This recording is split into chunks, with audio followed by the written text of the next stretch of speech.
بسم اللہ الرحمن الرحیم۔ اگرچہ یہودیوں کا رویہ انتہائی حاسدانہ اور متعصبانہ تھا، مگر عیسائی علماء کا رویہ منصفانہ تھا۔ مکہ مکرمہ کے قریب ایک جگہ تھی مر الزہران، وہاں ایک شامی راہب رہائش پذیر تھا جس کا نام عیس تھا۔ وہ سابقہ الہامی کتابوں کا ماہر، ایک نہایت متقی اور پرہیزگار انسان تھا۔ سال بھر میں ایک دفعہ لوگوں سے ملاقات کرنے مکہ مکرمہ آیا کرتا تھا اور اہل مکہ سے کہا کرتا تھا، یوشک ان یولد فیکم یا اہل مکہ مولود تدین لہ العرب ویملک العجم ھذا زمانہ۔ مکہ والو، ان قریب تمہارے ہاں ایک بچہ پیدا ہونے والا ہے جس کے سامنے عربوں کو بھی جھکنا پڑے گا اور عجم کا بھی مالک ہوگا۔ اس کے ظہور کا یہی زمانہ ہے۔ اس کے علاوہ وہ اکثر یہ اعلان کیا کرتا تھا، تو اس اعلان کے نتیجے میں مکہ مکرمہ میں جس کسی کا بیٹا پیدا ہوتا وہ جا کر عیس سے پوچھتا تھا کہ کیا یہ وہی بچہ تو نہیں ہے۔ اس کو امام زرقانی نے جلد اول صفحہ 145 پر، السیرۃ الحلبیہ جلد اول صفحہ 77، طبقات ابن سعد جلد اول صفحہ 106 اور 107 پر اس کو ذکر فرمایا ہے۔ تو مکہ مکرمہ میں جس کسی کا بھی بچہ پیدا ہوتا وہ جا کر پوچھتا اس عیس سے کہ یہ والا وہی بچہ تو نہیں جس کا تم تذکرہ کرتے تھے، مگر سب کو نفی میں جواب ملتا۔ جب جاند عالم صلی اللہ علیہ وآلہ وسلم کی ولادت ہوئی تو عبد المطلب بھی عیس سے یہی بات پوچھنے کے لیے مر الزہران گئے۔ گرجے کے دروازے پر پہنچ کر انہوں نے عیس کو آواز دی۔ عیس نے اوپر سے جھانکا تو دیکھا عبد المطلب کھڑے ہیں۔ انہیں دیکھ کر وہ دروازہ کھولنا بھول گیا اور وہیں سے بے ساختہ بولنے لگا، کن اباہو، آپ کو ہی اس کا ابو ہونا چاہیے، آپ کو ہی اس کا اب ہونا چاہیے۔ فقد ولد ذلك المولود الذي كنت احدثكم عنه انه يولد يوم الاثنين ويبعث يوم الاثنين ويموت يوم الاثنين۔ اس کا باپ آپ ہی کو ہونا چاہیے۔ آج وہ پیدا ہو گیا ہے جس کے بارے میں آپ کو بتایا کرتا تھا کہ وہ سوموار کے دن پیدا ہوگا، سوموار کے دن اس کو نبوت ملے گی اور سوموار ہی کے دن اس کا وصال ہوگا۔ پھر جب اس کی اور عبد المطلب کی تفصیلی گفتگو ہوئی تو عبد المطلب نے اس سے بتایا کہ آج صبح کے قریب میرے گھر ایک لڑکا پیدا ہوا ہے۔ عیس نے پوچھا، فما سمیتہ، آپ نے اس کا نام کیا رکھا ہے؟ محمد نام رکھا ہے، عبد المطلب نے جواب دیا۔ میری تمنا اور آرزو یہی تھی، عیس نے بتایا، کہ وہ مبارک ہستی آپ کے معزز گھرانے میں پیدا ہو۔ الحمدللہ کہ ایسا ہی ہوا۔ اس کے ظہور کی 3 علامات میرے علم میں تھیں۔ پہلی علامت تو ستارے کا طلوع ہے، دوسری علامت اس کا سوموار کے دن پیدا ہونا ہے، اور تیسری علامت یہ تھی کہ اس کا نام محمد ہوگا۔ ستارہ تو آج رات طلوع ہو گیا ہے۔ اب یہاں پر تھوڑی سی میں وضاحت کرنا چاہوں گا کہ عبد المطلب چونکہ وہی موجود تھے، عبداللہ کا تو انتقال ہو چکا تھا، اس لیے آپ کو ابن عبداللہ کہنے کی بجائے زیادہ تر ابن عبد المطلب کہا کرتے تھے۔ اس نسبت پر خود آپ بھی فخر کرتے تھے، چنانچہ آپ اپنے رجزیہ اشعار میں فرماتے، انا النبی لا کذب انا ابن عبد المطلب، میں نبی ہوں، اس میں کوئی جھوٹ نہیں، اور میں عبد المطلب کا بیٹا ہوں۔ تو اس نے کہا 3 علامات ہیں، ستارہ تو آج طلوع ہو گیا اور باقی 2 علامات بھی اس بچے میں موجود ہیں۔ بلا شبہ یہی وہ مولود مسعود ہے جس کا تذکرہ کیا کرتا تھا۔ 7واں دن آ گیا۔ عبد المطلب نے دھوم دھام سے اپنے پوتے کا عقیقہ کیا۔ بہت سارے اونٹ ذبح کیے گئے اور عظیم الشان دعوت کا اہتمام کیا گیا۔ قریش کے تقریباً تمام اہم افراد اس ضیافت میں شریک ہوئے۔ کھانے سے فراغت کے بعد انہوں نے عبد المطلب سے پوچھا کہ جس نومولود کی خوشی میں آپ نے یہ دعوت کی ہے اس کا نام کیا رکھا ہے؟ اس کا نام محمد رکھا ہے، عبد المطلب نے جواب دیا، مگر آپ کے خاندان میں تو یہ نام اس سے پہلے کسی کا نہیں ہوا۔ قریش نے حیرت سے کہا، آبائی ناموں کو چھوڑ کر یہ نیا نام آپ نے کس بنا پر منتخب کیا ہے؟ میری خواہش ہے کہ آسمانوں کا خالق اس بچے کی تعریف کرے اور زمین پر مخلوق اس کی مدح و ستائش کرے۔ اس نام کا انتخاب اس خواہش کے اظہار کے لیے کیا ہے۔ دراصل نام رکھنے کی یہ وجہ غیبی ہستی نے سیدہ آمنہ کو بتائی تھی۔ اور انہوں نے عبد المطلب کو اس سے مطلع کر دیا تھا، اس لیے عبد المطلب نے وہی وجہ لوگوں کے سامنے بیان کر دی۔ اب اس ساری باتوں کو جو میں نے آپ کے سامنے ذکر کیا ہے، اس کو امام زرقانی نے جلد اول صفحہ 161 162، السیرۃ الحلبیہ جلد اول صفحہ 77، تاریخ الخمیس جلد اول صفحہ 197، اور اسی طرح یہ جتنی البدایہ والنہایہ میں بھی یہ کہ اس کی ستائش کی جائے، اس کی حمد کی جائے، اس لیے اس کا نام محمد رکھا ہے، یہ سارا وہاں پر ذکر کیا گیا ہے۔ رسول اللہ صلی اللہ علیہ وآلہ وسلم کا عقیقہ بات کر رہے تھے، بڑی شان و شوکت سے عبد المطلب نے ادا فرمایا۔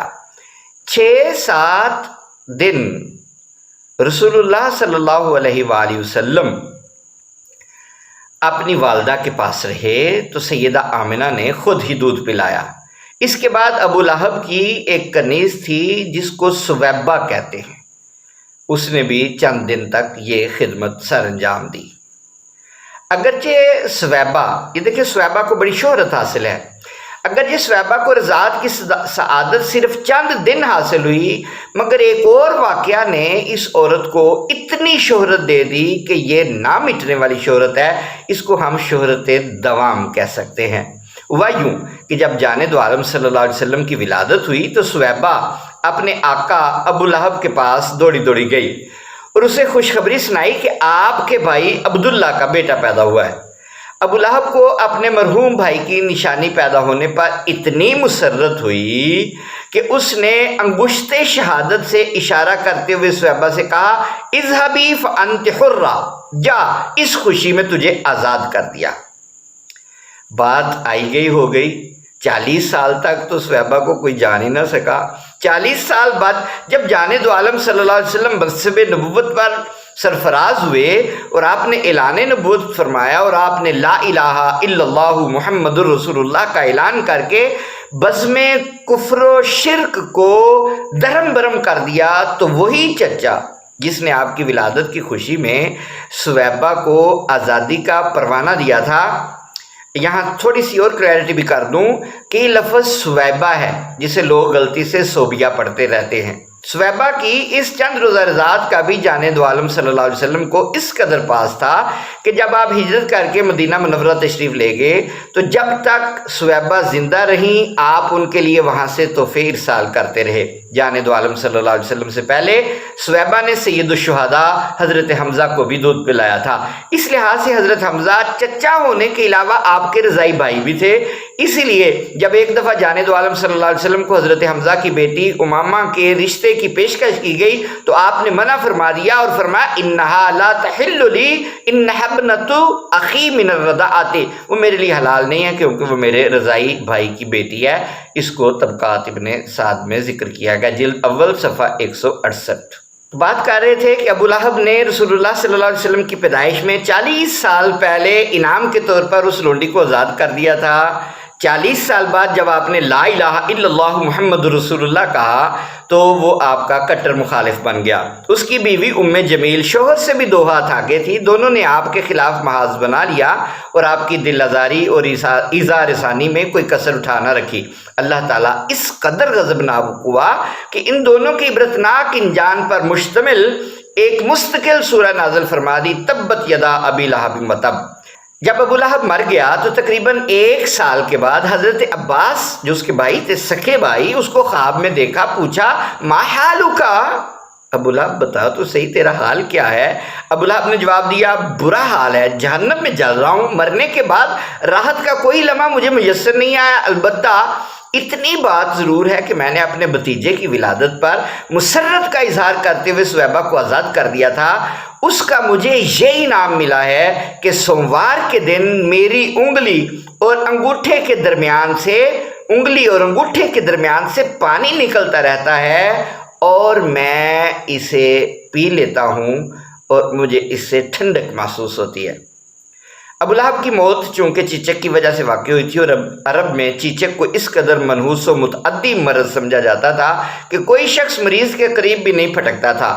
چنانچہ ابو لہب کی لاش بھی 3 دن تک پڑی سڑتی رہی۔ جب تعفن پھیل گیا تو ایک شخص نے ابو لہب کے بیٹے سے کہا، تمہیں شرم نہیں آتی کہ تمہارے باپ کی لاش گل سڑ رہی ہے اور تم نے ابھی تک اس کو دفن نہیں کیا؟ چاروں نے 4 بیٹوں نے اسے دفن تو کر دیا، مگر کس عبرتناک طریقے سے، معاذ اللہ۔ بعض روایات میں آیا ہے کہ اس کے لیے گڑھا کھودا گیا اور اس کی لاش کو لمبی لمبی لاٹھیوں سے دھکیل کے اس میں پھینک دیا گیا، پھر گڑھا پاٹ دیا گیا، بالکل جس طرح آج کل کرونا کی صورت میں لوگ کر رہے ہیں۔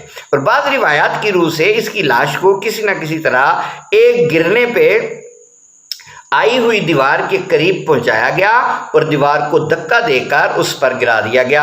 پھر بھی جسم کے بعض حصے نظر آ رہے تھے، چنانچہ دور سے پتھر مار مار کر ان حصوں کو ڈھانپ دیا گیا۔ وَذَلِكَ جَزَاءُ الظَّالِمِينَ، امام زرقانی نے اس کو روایت کیا۔ یہ انجام ہوا اس حسین و جمیل شخص کا جس کے جو گال تھے وہ گلنار چہرے کی مناسبت سے ابو لہب شعلہ روح کہا جاتا تھا، جبکہ اس کا حقیقی نام عبد العزیٰ تھا۔ تو اس نے کہا، سوموار کا دن آتا ہے، انگلی اور انگوٹھے کے درمیان سے پانی نکلتا ہے، اسے میں چوستا رہتا ہوں۔ اللہ اکبر۔ جب میلاد مصطفیٰ کی لمحاتی خوشی یعنی چند لمحے خوشی منانے پر ابو لہب جیسے قطعی جہنمی کو اتنا فائدہ حاصل ہوا کہ آتش دوزخ میں رہتے ہوئے بھی اس کو پینے کے لیے پانی مل جاتا ہے، تو پھر آپ ہی سوچئے کہ اگر کوئی مومن و موحد عمر بھر میلاد مصطفیٰ کی خوشیاں منائے تو اس کو کیا کیا انعام ملیں گے اور اس پر کیسی کیسی نوازشیں ہوں گی۔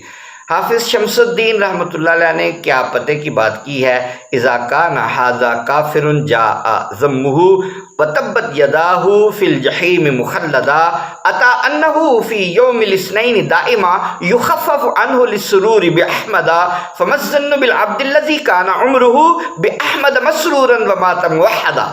جب ایک کافر کے بارے میں جس کی مذمت قرآن میں نازل ہوئی، جس کے دونوں ہاتھ ٹوٹ گئے اور جو ہمیشہ کے لیے جہنم میں رہے گا، یہ روایت آئی ہے کہ ہر سوموار کو اس کے عذاب میں محض اس لیے تخفیف ہو جاتی ہے کہ اس نے ولادت احمد پر مسرت کا اظہار کیا تھا۔ پھر اس شخص کے بارے میں کیا خیال ہے جو زندگی بھر احمد صلی اللہ علیہ وسلم کی آمد پر مسرور رہا ہو اور اس کا خاتمہ توحید پر ہوا ہو۔ اب یہ جو روایت ہے، آپ صاف ظاہر سوچ رہے ہوں گے کہ اس روایت کا میں نے آپ کو کوئی حوالہ پیش نہیں کیا۔ بھی حوالہ بھی آپ کے سامنے پیش کرتا ہوں، پہلے آپ سرور تو حاصل کریں، اپنے اندر جو کیفیت ہے وہ تو پیدا کریں۔ بہرحال یہ طبقات ابن سعد میں اور امام زرقانی نے اس کو روایت کیا ہے، اور ہاتھ ٹوٹ جانا، تباہ ہو جانا، یہ تبت یدا ابی لہب وتب ہے۔ اس کو الآثار المحمدیہ میں بھی ذکر کیا گیا ہے۔ یہ ایک عام مشاہدہ ہے کہ شہری زبان میں کئی زبانوں کے الفاظ اور لہجے مخلوط ہو جاتے ہیں، کیونکہ شہروں میں مختلف علاقوں سے لوگ ضروریات زندگی کی خرید و فروخت کے لیے آتے رہتے ہیں۔ ان سے میل ملاپ اور بات چیت کی وجہ سے شہریوں کی زبان ان کے لب و لہجہ سے متاثر ہو جاتی ہے۔ اس میں وہ چاشنی باقی نہیں رہتی جو خالص زبان میں پائی جاتی ہے، کیونکہ شہروں میں علیحدہ علیحدہ جگہوں سے لوگ آتے ہیں، تو علیحدہ علیحدہ ملکوں سے لوگ آتے ہیں، تو خالص زبان جو اس علاقے کی ہوتی ہے وہ زبان معدوم ہو جاتی ہے، اور اس کے وہ الفاظ پھر بالکل مکسڈ اپ ہو جاتے ہیں۔ اب بات یہ کر رہا تھا کہ رسول اللہ صلی اللہ علیہ وآلہ وسلم کی پرورش کے لیے ایک انتہائی سادہ دیہاتی ماحول کی ضرورت تھی۔ عربوں کو چونکہ اپنی فصاحت و بلاغت پر بڑا ناز تھا، اس لیے وہ زبان کے تحفظ کا انتہائی خیال رکھتے تھے اور بیرونی آمیزش سے بچانے کے لیے نہایت اہتمام کرتے تھے۔ اس سلسلے میں وہ سب سے پہلا قدم یہ اٹھاتے تھے کہ بچے کو پرورش کے لیے شہر سے باہر بھیج دیتے تھے، تاکہ اس کی زبان ادھر ادھر کے الفاظ اور لہجوں کے اختلاط سے محفوظ رہے۔ خصوصاً مکہ مکرمہ میں تو اس کی ضرورت اور زیادہ تھی، کیونکہ یہ بابرکت شہر مرجع خلائق تھا۔ ایک کارواں جاتا تھا تو 2 آتے تھے۔ یہ لوگ مختلف علاقوں کے ہوتے تھے اور اپنی اپنی بولیاں اور لہجے رکھتے تھے۔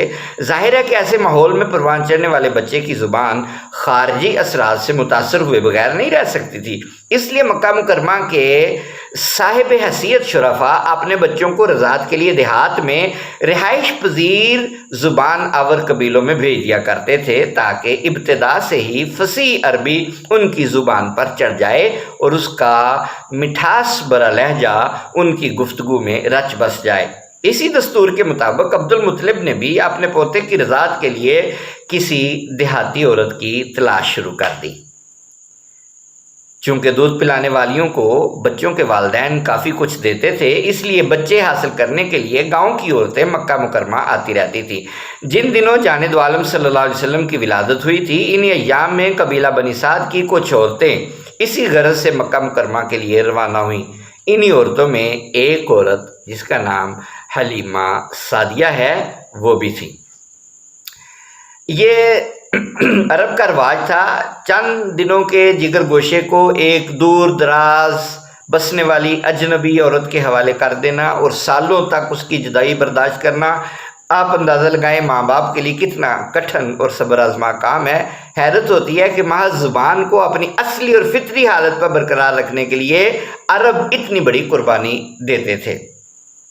حلیمہ سعدیہ کا تعلق قبیلہ بنو سعد سے تھا جو بنو حوازن کی ایک شاخ تھی۔ ابن سعد نے محمد بن منقدر کے حوالے سے بیان کیا ہے کہ ایک مرتبہ ایک عورت جاند عالم کی خدمت میں حاضر ہوئی جس نے بچپن میں آپ کو دودھ پلایا تھا۔ اسے دیکھ کر آپ میری ماں کہتے ہوئے اٹھ کھڑے ہوئے اور اپنی چادر بچھا کر اسے بٹھایا۔ مشکات میں حضرت ابو الطفیل سے روایت ہے کہ غزوہ حنین کے بعد جب رسول اللہ صلی اللہ علیہ وسلم جعرانہ میں تشریف فرما تھے تو ایک خاتون آپ کی خدمت میں حاضر ہوئیں۔ آپ نے ان کی بہت تعظیم و تکریم کی اور اپنی چادر مبارک بچھا کر انہیں بٹھایا۔ حضرت ابو الطفیل کہتے ہیں کہ میں نے لوگوں سے پوچھا کہ یہ خاتون کون ہے تو مجھے بتایا گیا کہ یہ حلیمہ سعدیہ ہیں جنہوں نے رسول اللہ صلی اللہ علیہ وسلم کو دودھ پلایا تھا۔ طبقات ابن سعد کی ایک روایت کے مطابق جاند عالم کی حضرت خدیجہ الکبریٰ سے شادی کے بعد ایک مرتبہ حضرت حلیمہ آپ کی خدمت میں حاضر ہوئیں اور اپنے علاقے میں قحط سالی کی شکایت کی۔ آپ نے 40 بکریاں اور سامان سے لدا ہوا ایک اونٹ عنایت فرمایا۔ علامہ سہیلی نے روز الانف میں لکھا ہے کہ ایک دفعہ حلیمہ سعدیہ آپ کی خدمت میں حاضر ہوئیں تو خدیجہ الکبریٰ نے ان کو کئی اونٹنیاں مرحمت فرمائیں جن کو لے کر وہ دعائیں دیتی رخصت ہوئیں۔ ان روایات سے معلوم ہوتا ہے کہ حضرت حلیمہ گاہے گاہے جاند عالم کی خدمت میں حاضر ہوتی رہتی تھیں اور آپ ان کے ساتھ نہایت عزت و احترام اور احسان و محبت سے پیش آتے تھے۔ حضرت حلیمہ نے جس محبت بھرے اور والہانہ انداز میں جاند عالم کی رضاعت کے دوران آنے والے واقعات بیان کیے ہیں، اس سے ان کے مومنہ اور مسلمہ ہونے میں کوئی شبہ باقی نہیں رہتا۔ البتہ یہ معلوم نہیں ہو سکا کہ آپ کے اعلان نبوت کے بعد وہ کب اور کہاں آپ کی خدمت میں حاضر ہو کر باقاعدہ مشرف با اسلام ہوئی۔ حضرت حلیمہ کب تک زندہ رہیں، کتنی عمر پائی، کس سن میں فوت ہوئیں اور کہاں پر دفن کی گئیں، ان باتوں کی تفصیلات دستیاب نہیں ہو سکی۔ تو عرض یہ کیا تھا آپ کو کہ حضرت حلیمہ سعدیہ کو حضرت حلیمہ سعدیہ ہی چونکہ شروع سے ہم سنتے آئے ہیں، پڑھتے آئے ہیں اور آپ کی ماں ہونے کا ان کو شرف ہے، ان کی زبان سے رضاعت کے اگر ہم واقعات سنیں گے، مطلب آپ سنیں گے اور میں بیان کروں گا تو ہو سکتا ہے اس میں آپ کی زیادہ دلچسپی بھی بنے اور اس میں کچھ تھوڑی سی خوبصورتی بھی آ جائے۔ رضاعت کی کہانی حضرت حلیمہ کی زبانی یوں کی ہے۔ ہمارے علاقے میں قحط پڑ گیا، کھانے کو کچھ نہ رہا تو بنو سعد سے تعلق رکھنے والی 10 عورتیں رضاعت کے لیے بچوں کی تلاش میں مکہ مکرمہ کی طرف روانہ ہوئیں۔ میں بھی اپنے خامند کے ہمراہ ان کے ہم رکاب تھی۔ سواری کے لیے ہمارے پاس ایک اونٹنی تھی اور ایک سفید رنگ کی گدھی۔ قحط سالی کی وجہ سے اونٹنی کے تھن خشک ہو چکے تھے اور ان میں دودھ ختم ہو چکا تھا۔ جو حلیمہ ہیں ان کے شوہر رضاعت کی نسبت سے جاند عالم کے رضائی باپ ہوتے ہیں۔ ان کا نام حارث تھا اور کنیت ابو زویب تھی۔ جاند عالم کے منصب نبوت کا فائز ہونے کے کچھ عرصہ بعد مکہ مکرمہ آئے تو قریش نے ان سے گلہ کرنے کے انداز میں پوچھا، الا تسمعوا یا حارث ما یقول ابنک، حارث کیا تم نے وہ باتیں نہیں سنی جو تمہارا بیٹا کہتا ہے؟ ما یقول، کیا کہتا ہے؟ حارث نے حیرانگی سے پوچھا۔ کہتا ہے کہ اللہ تعالیٰ مردوں کو دوبارہ زندہ کرے گا اور یہ کہ اللہ تعالیٰ نے 2 گھر بنا رکھے ہیں، جنت اور جہنم۔ اطاعت کرنے والوں کو جنت میں اعزاز و اکرام سے نوازے گا اور نافرمانی کرنے والوں کو جہنم میں عذاب دے گا۔ اس کی ان باتوں سے ہمارے اندر پھوٹ پڑ گئی ہے اور اجتماعیت کا شرازہ بکھر کر رہ گیا ہے۔ قریش کی شکوہ کناہ کیفیت سے متاثر ہو کر جان دو عالم صلی اللہ علیہ وسلم کے پاس حارث گئے اور ان سے پوچھا، بیٹے کیا بات ہے، تیری قوم تجھ سے شکایت کیوں کر رہی ہے، وہ تجھ سے شاکی کیوں ہے؟ وہ لوگ کہتے ہیں کہ تم باس بعد الموت اور عذاب و ثواب کی باتیں کرتے ہو، کیا یہ درست ہے؟ جی ہاں، جان دو عالم نے جواب دیا، میں واقعی یہ حقائق بیان کرتا ہوں، اور جب وہ دن آئے گا نا تو میں آپ کا ہاتھ تھام کر آپ کو آج کی گفتگو یاد دلا دوں گا۔ بعد میں جب حارث مشرف باسلام ہو گئے تو فخریہ کرتے تھے، میرے ساتھ میرے بیٹے کا وعدہ ہے کہ وہ روز محشر میرا ہاتھ پکڑ کر ان باتوں کی جو اس نے مجھ سے کی تھی وہ مجھے یاد دلائے گا، وہ باتیں یاد کرائے گا جو اسے نبوت ملنے کے بعد پہلی مرتبہ میرے اور اس کے درمیان ہوئی تھی، اور مجھے یقین ہے کہ اگر اس نے ایک دفعہ میرا ہاتھ اپنے ہاتھ میں لے لیا تو پھر اس وقت تک نہیں چھوڑے گا جب تک مجھے جنت میں داخل نہ کرا دے۔ روز الانف اور امام زرقانی نے اس کو روایت کیا ہے۔ سبحان اللہ و بحمدہ، سبحان اللہ العظیم۔ بات کر رہے تھے، حلیمہ سعدیہ اپنی کہانی سنا رہی ہیں، اور وہ کہانی کے الفاظ ذرا غور کیجیے۔ کہتی ہیں کہ ایک قطرہ دودھ کا نہیں نکلتا تھا، گدی بھی اتنی لاغر کمزور ہو چکی تھی کہ وہ مشکل چل رہی تھی، بار بار پیچھے رہ جاتی تھی اور قافلے والوں کو رک رک کر ہمارا انتظار کرنا پڑتا تھا۔ بہرحال جوں توں کر کے ہم مکہ مکرمہ پہنچ گئے، بچوں کی تلاش شروع کر دی۔ میری ساتھی عورتوں کو تو بچے مل گئے، مگر عجیب اتفاق ہوا کہ مجھے کوشش کے باوجود کوئی بچہ نہ مل سکا۔ اسی دوران عبد المطلب ادھر آ نکلے اور مجھ سے پوچھنے لگے کہ تو کون ہے؟ بنی سعد کی ایک عورت ہوں، میں نے جواب دیا۔ تیرا نام کیا ہے؟ عبد المطلب نے پوچھا۔ حلیمہ، میں نے بتایا۔ یہ سنتے ہی عبد المطلب کے چہرے پر مسرت امڈ آئی اور وہ مسکراتے ہوئے بولے، خوب خوب، حلم اور سعادت دو ایسی صفات ہیں جن کے ساتھ عمر بھر کی بھلائی اور دائمی عزت وابستہ ہے۔ حلیمہ، میرے گھر میں ایک یتیم بچہ ہے، میں نے اس کے بارے میں بنی سعد کی دیگر عورتوں سے بھی بات چیت کی ہے، مگر والد زندہ نہ ہونے کی وجہ سے کوئی عورت اسے لینے پر آمادہ نہیں ہوتی۔ وہ سب کہتی ہیں کہ ہم تو بچے کے ماں باپ سے انعام و اکرام ملنے کی توقع پر رضاعت کی خدمات سر انجام دیتی ہیں۔ جس بچے کا باپ وفات پا چکا ہو اس کی رضاعت سے ہمیں کسی خاص بھلائی کی امید نہیں ہے۔ حلیمہ، کیا تو اسے لینے کے لیے تیار ہے؟ فَعَسَىٰ أَن تَسْعَدِي بِهِ، امید کرتا ہوں کہ تو یہ سعادت پائے گی اس بچے کی پرورش کرنے میں، اس بچے کو رضاعت دینے میں۔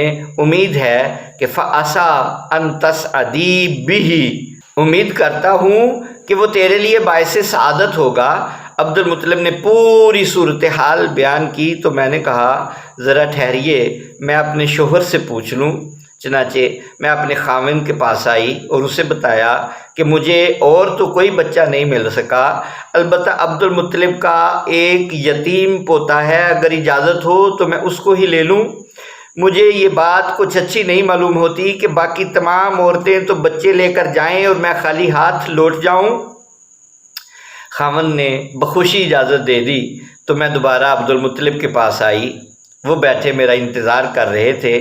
جب میں نے انہیں خاوند کی رضامندی کے بارے میں بتایا تو وہ کھل اٹھے اور مجھے ساتھ لے کر آمنہ کے گھر کی طرف چل دیے۔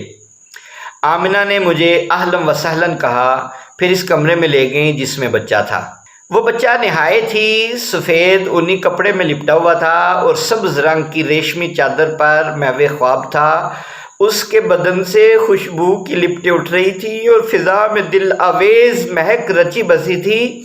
اتنا حسین و جمیل اور پیارا بچہ میں نے اس سے پہلے کبھی نہیں دیکھا تھا۔ اس خیال سے کہ وہ جاگ نہ اٹھے میں دھیرے دھیرے آگے بڑھی اور آہستہ سے اپنا ہاتھ اس کے سینے پر رکھ دیا۔ اسی وقت اس نے آنکھیں کھول دی اور مجھے دیکھ کر مسکرانے لگا۔ اس کی روشن روشن آنکھوں سے کرنیں پھوٹ رہی تھی۔ میں بے تابانہ اس پر جھک گئی اور اس کی پیشانی چوم لی، پھر اسے اٹھا کر سینے سے لگایا، گھر والوں سے اجازت لی اور اپنے قیام گاہ پر واپس آ گئی۔ خشک سالی کے دوران اچھی غذا میسر نہ آنے کی وجہ سے میرا دودھ تقریباً ختم ہو چکا تھا۔ میرا اپنا بیٹا ساری ساری رات بھوک سے بلکتا اور بلبلاتا رہتا تھا، نہ خود سوتا تھا نہ ہمیں سونے دیتا تھا، مگر جب عبد المطلب کے پوتے کو دودھ پلانے بیٹھی تو حیرت انگیز طور پر بے تحاشا دودھ اتر آیا۔ کیا کیفیت ہوگی؟ ایک طرف سے پلانے کے بعد جب دوسری طرف سے پلانا چاہا تو اس نے منہ پرے کر لیا، گویا دوسری جانب اپنے رضائی بھائی کے لیے چھوڑ دی۔ رضاعت کی پوری مدت میں اس کا یہی معمول رہا۔ دودھ کافی تھا، میں نے اپنے بیٹے کو بھی پلایا اور وہ اچھی طرح سیر ہو کر سو گیا۔ سبحان اللہ و بحمدہ، سبحان اللہ العظیم۔ دونوں بچوں کو آرام سے لٹانے کے بعد اپنا پیٹ بھرنے کی فکر ہوئی۔ میرا خاوند اٹھ کر اونٹنی کی طرف گیا کہ شاید مسلسل نچوڑنے سے کچھ ریسی پڑے، مگر ہماری حیرت کی انتہا نہ رہی جب ہم نے دیکھا کہ اونٹنی کے تھن پوری طرح بھرے ہوئے ہیں۔ چنانچہ ہم نے خوب دودھ دوہا اور جی بھر کر پیا۔ قحط کے بعد وہ پہلی رات تھی جو ہم نے پوری آسودگی سے بسر کی۔ پر آسائش رات گزارنے کے بعد صبح جب بیدار ہوئے تو میرا خاوند کہنے لگا، واللہ یا حلیمہ لقد اخذت نسمۃ مبارکۃ۔ حلیمہ واللہ تو کوئی بڑی ہی مبارک روح لے آئی ہے۔ میں نے جواب دیا، واللہ انی لارجو ذالک، بخدا مجھے بھی یہی امید ہے۔ واپسی پر آمنہ کے لال کو سینے سے لگائے جب میں اپنی سواری پر سوار ہوئی تو اس مولود مسعود کی برکت نے ایسا اثر دکھایا کہ وہی سواری جو آتی دفعہ چلنے سے قاصر تھی اتنی تیز گام ہوئی کہ بار بار کارواں کو پیچھے چھوڑ جاتی تھی۔ وہ لوگ مجھ سے کہتے، حلیمہ ہم پر ترس کھا، اتنی تیز نہ چل کہ ہم تیرا ساتھ نہ دے سکیں۔ میری ساتھی عورتیں حیرت سے پوچھتی، حلیمہ کیا یہ وہی سواری نہیں ہے جو آتے وقت اس قدر لاغر تھی کہ تیرا بوجھ بھی نہیں سہار سکتی تھی اور تجھے بار بار اتر کر پیدل چلنا پڑتا تھا؟ جب میں جواب دیتی کہ سواری تو وہی ہے تو وہ تعجب سے پکار اڑتی، واللہ ان لہا لشأنن، واللہ اب تو اس کی شان ہی نرالی ہے۔ یوں ہی سفر بخیریت تمام ہوا اور جب ہم اپنے گھروں میں پہنچے تو فضا یوں مہک اٹھی کہ لم یبق منزل من منازل بنی سعد الا شممنا منہ ریح المسک۔ بنی سعد کا کوئی ایسا گھر نہ تھا جس سے کستوری کی خوشبو نہ پھوٹ رہی ہو۔ اس مبارک بچے کی آمد سے میرے گھر میں خوشحالی اور راحت کا دور دورہ ہو گیا۔